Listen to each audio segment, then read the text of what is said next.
sepakati 4 dalil yang awal tadi. Kalau sempat di sini nggak disepakati, berarti udah setan lah itu. Nggak payah lagi. Masa ayat-ayat ditolak? Dari mulai perintah, jangan berpaling, dan seterusnya.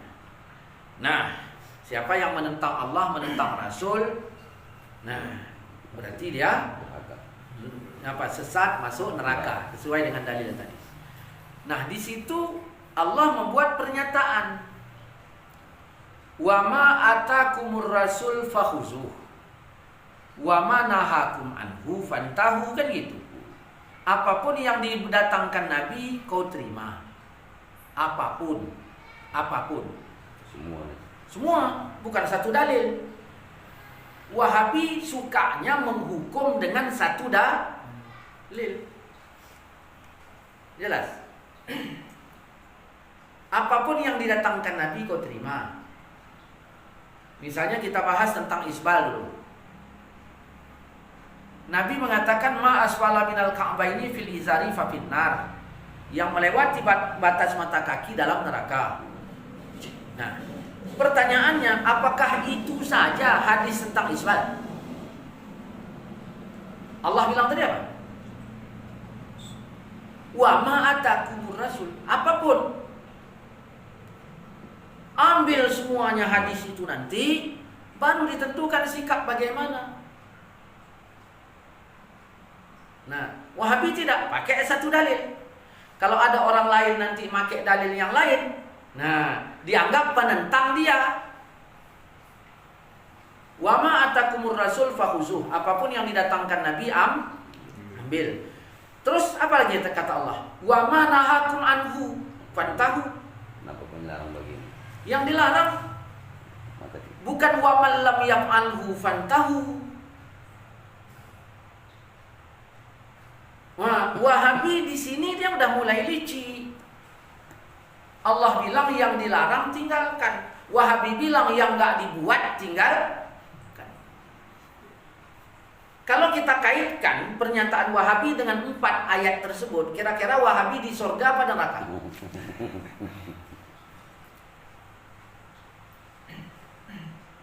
Gitu lah.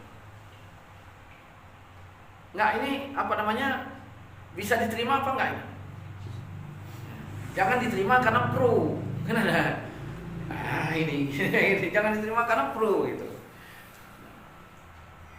Artinya apa? Ini sudah ada satu pasal berdasarkan Al-Qur'an bahwa Wahabi masuk neraka.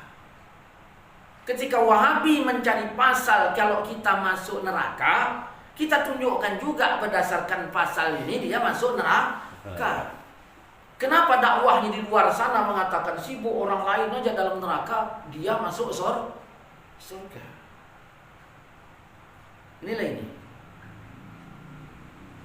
Artinya setaat-taatnya Wahabi yang kata mereka itu taat, firqah yang selamat dan segala macam, ternyata 99% Wahabi kena kasus ini.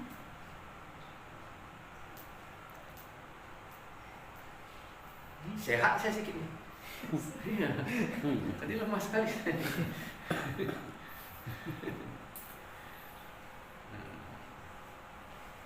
Sudah. Tadi surah Al-Anfal bilang tadi apa? Penuhi seruan Allah, seruan Rasul. Kan Allah bilang tadi, ya ayyuhalladzina amanu stajibu lillah walir rasul idza da'akum. Kan begitu. Yang Allah tadi udah kita bahas. Tinggal yang Rasul. Nah, dalam Matan Arba'in hadis nomor 30, langsung pada kalimat, coba baca. Sesungguhnya Allah Ta'ala mewajibkan beberapa kewajiban, maka janganlah kamu meninggalkannya. Nah, kalau ada orang meninggalkan kewajiban, menentang Allah dan Rasul apa enggak? Menentang. Nah, berarti meninggalkan kewajiban menentang. Nah, sembahyang 5 waktu wajib apa enggak? Wajib. Ketika dia tidak melakukannya, berarti dia dianggaplah menentang Rasul. Ya, menentang Allah, menentang Rasul.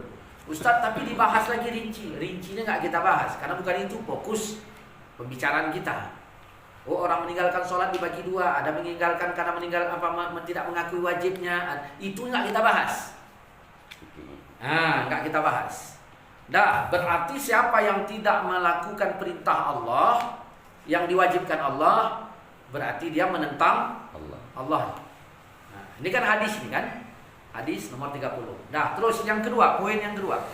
Dan telah menentukan beberapa batasan, maka janganlah kamu melampauinya. Nah, orang Wahabi nuduh kita banyak menambah Amalan baru ya.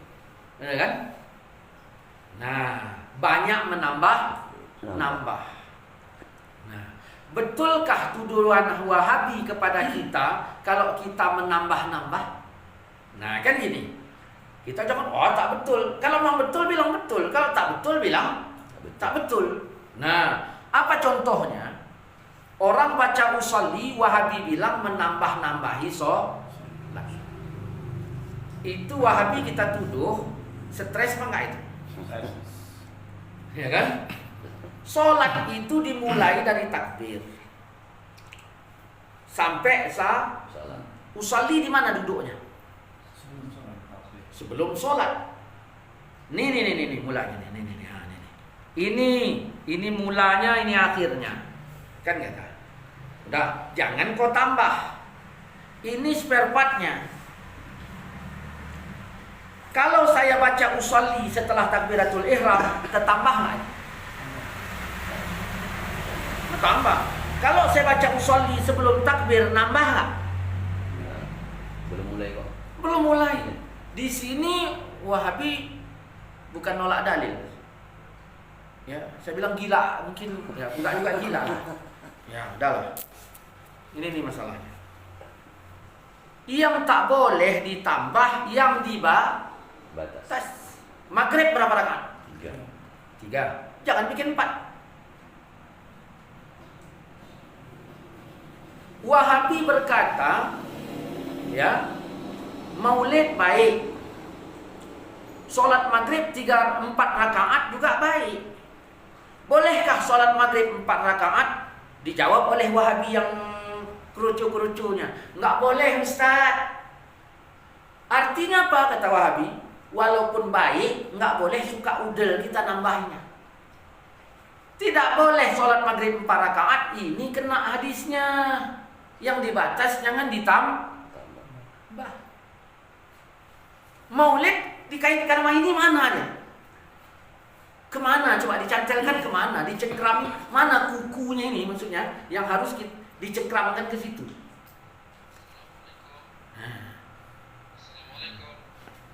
Jadi, nah di sini nih kefatalannya Wahabi.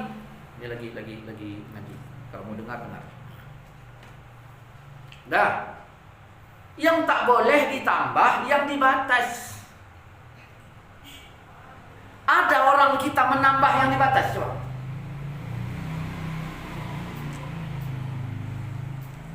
Ada. Orang maulid, orang wirid, menyalahi yang poin kedua apa enggak? Wak dari mana, Wak? Wirid. Ya, Wak wirid. Iya. Wak jangan nambah-nambahin. Batasnya mana? Wahabi tidak berkata mungkin kata tambah, tapi jangan berlebihan. Ya sama juga ya. Dah. Ini tuduhan Wahabi terhadap kaum muslimin mayoritas. Kita berhujah di hadapan Allah nanti di akhirat. Tuduhan dia itu kita tuntut. Ya Ustaz kan bilang kami gila. Ya udah kau tuntut aku nanti di sana. Orang gila kau. Nah, poin yang ketiga. Dan telah mengharamkan beberapa perkara, maka janganlah kamu melakukannya. Yang diharamkan jangan kau bikin. Dah. Dan dia telah mendiamkan beberapa perkara. Yang diharamkan jangan kau bikin. Kan begitu. Yang tak boleh dibikin yang mana? Yang diharamkan. Itu tak boleh dibikin kan? Tak boleh kan? Apa enggak dibacanya ayat? Jangan kau dahului Allah dan Rasul dalam menetapkan suatu hukum. Ada enggak itu ayatnya? Di sini kena nggak? Menentang Allah nggak sebuah itu? Menentang Allah.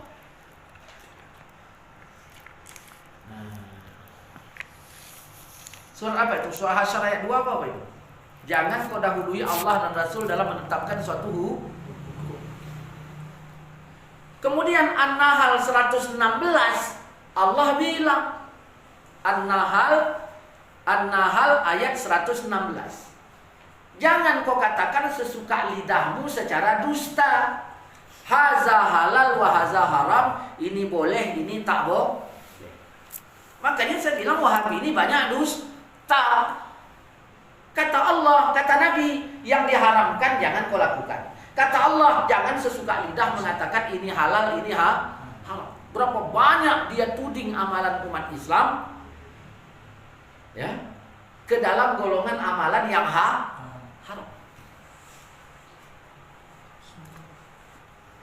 Dah.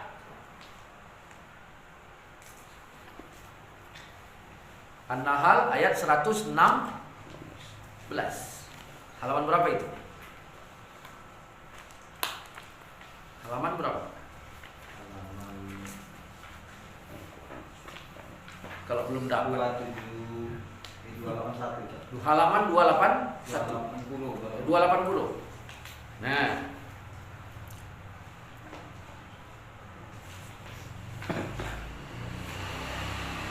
Dah? Dapat? Ayat 116. 116. Dan janganlah kamu mengatakan terhadap apa yang disebut oleh lidahmu secara dusta. Ini halal dan ini haram. Nah, kira-kira Wahabi kena nggak dengan ayat ini? Baru ngaji di Wahabi 2 bulan, udah hebat kali dia komen. Kira-kira udah hafal kali dia itu tentang mana boleh, mana tidak. Ya, ini. Dah. Di sini Wahabi sering kali ini suka-sukanya. Dituduhnya kita menambah-nambahi hal yang boleh tanpa disadarinya dia telah banyak menambah-nambahi daftar haram. Daftar haramnya. Iya. Dah. Datang pula Wahabi goblok yang jumlahnya banyak. Kan gitu.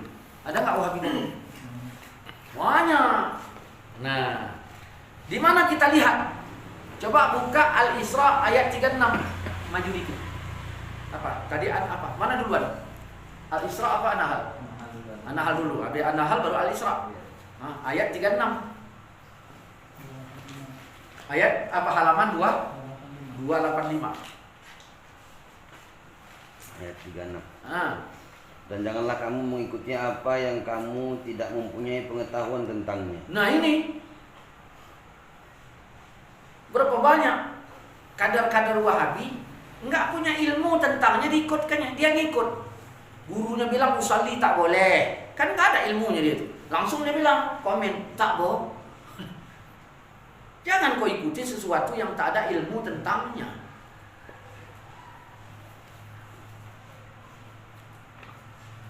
Dah. Kenapa Wahabi ini bisa sesat? Kan gitu. Coba buka Az-Zumar 18.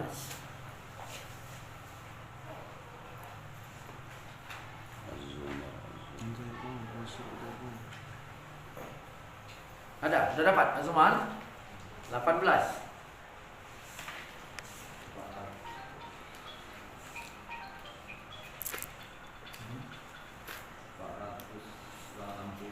Empat ratus 60. Ayat berapa nih? Hah?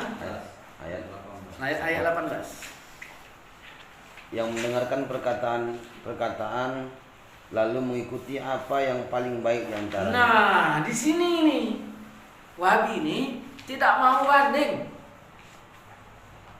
Apa kata gurunya? Kalau udah ngaji di sini jangan dengan Ustaz Suhad.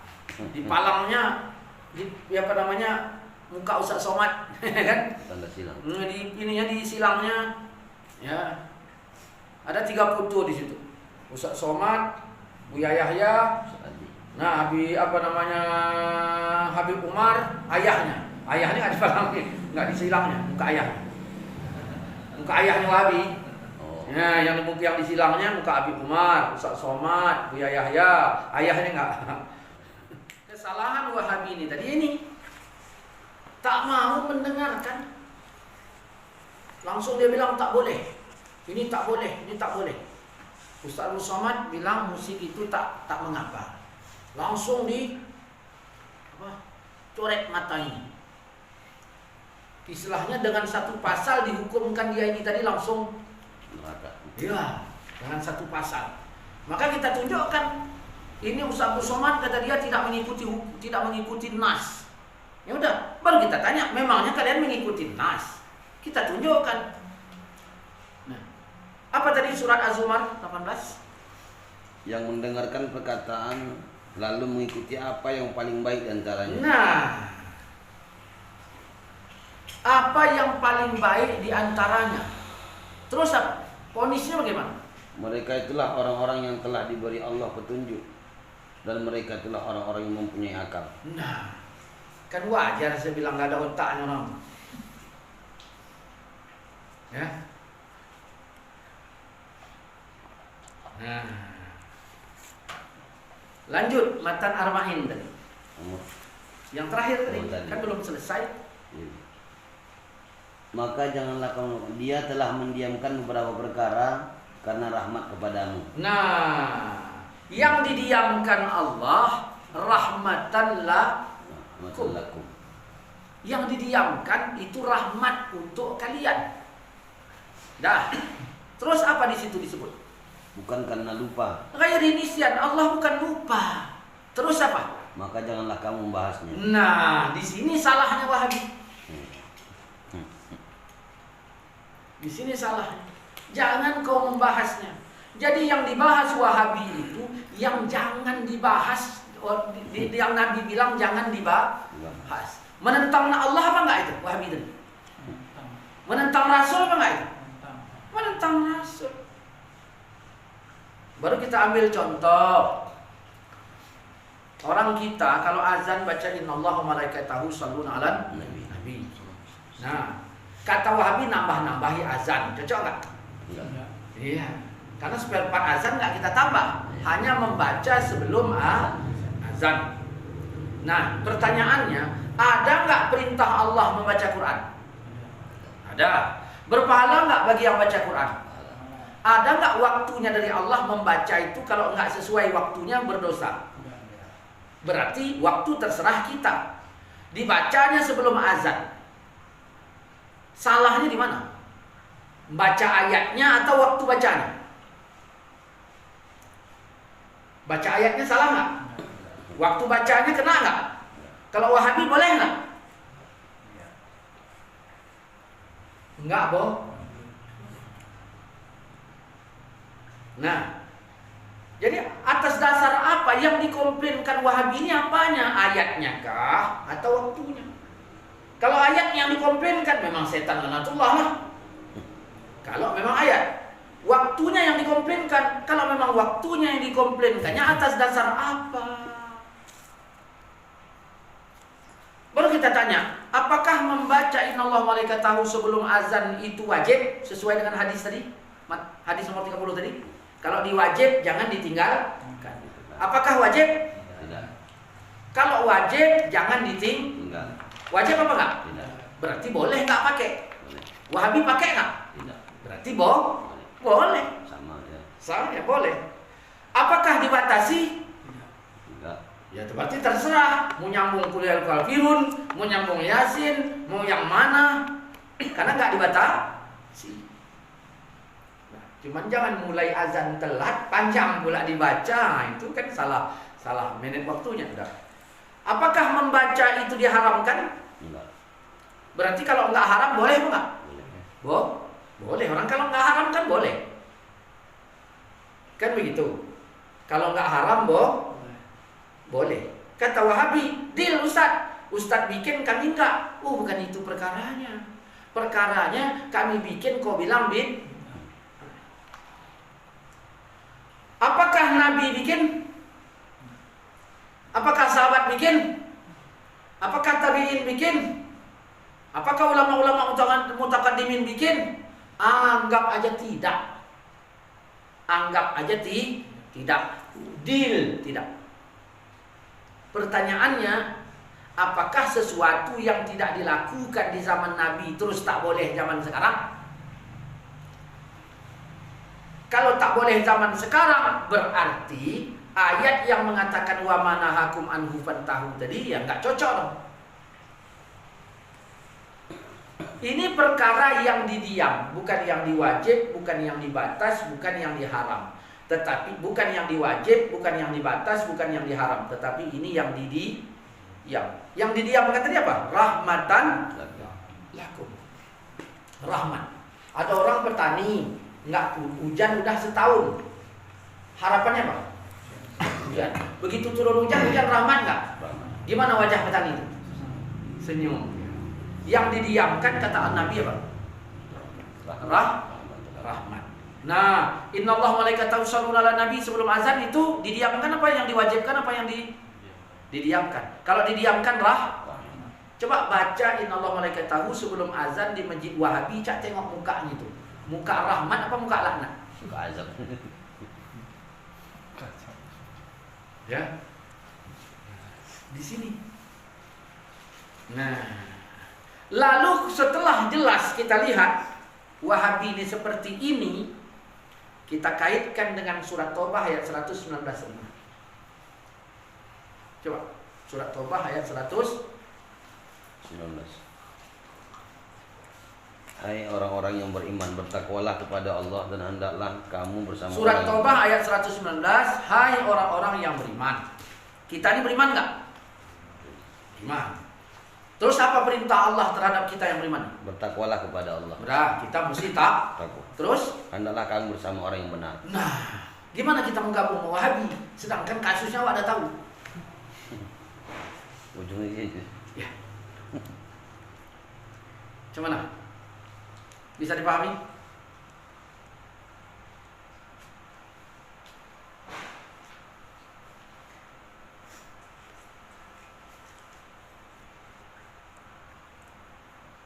Nah, gimana kita mau gabung? Makanya yang gabung-gabung ke sana itu yang bahlul-bahlul semuanya itu. Ya.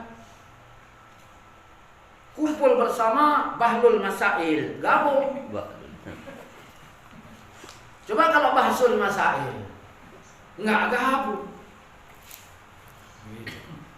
Ustaz, kalau ada nanti orang Wahabi yang muding, kenapa keras sekali? Bandingkan aja berapa ustadz dari Aswaja yang keras terhadap Wahabi, berapa ustadz dari Wahabi yang keras terhadap Aswaja. Kalaulah keras ini dibilang kurang ajar, kan gitu. Berarti berapa banyak ustadz yang kurang ajar? Pihak Aswaja apa pihak Wahabi? Berarti Wahabi kurang ajar semua lah, kan gitu.